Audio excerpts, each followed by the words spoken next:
બનાસકાંઠા જિલ્લાના બુકોલી ગામે સદનસીબે અકસ્માત થતો અટકી ગયો. કાંકરેજ તાલુકાના ઉમરી મુડેઠા રોડ ઉપર આવેલ બુકોલી સુજલામ સુફલામ કેનાલના નાળા ઉપર અચાનક બે ગાબડા પડતા વાહન ચાલકોમાં ભય જોવા મળ્યો, જેના લીધે મીડિયામાં અહેવાલ પ્રસારિત કરતા તંત્રના deputy engineer Shri DC Patel Patan સ્થળ ઉપર આવી પહોંચી નાળા તપાસ કરી બંને બાજુ નાળા ઉપર અવરજવર બંધ કરવાની ફરજ પડી છે. તાત્કાલિક ડાયવર્ઝન આપવાની વ્યવસ્થા કરવામાં આવશે.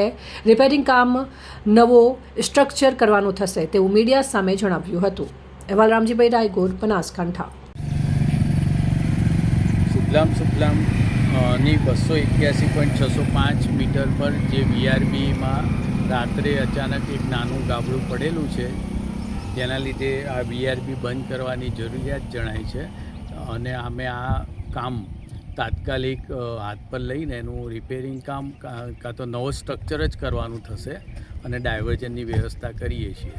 હું ડેપ્યુટી એન્જિનિયર ડીસી પટેલ પાટણથી બોલું છું. Okay sir.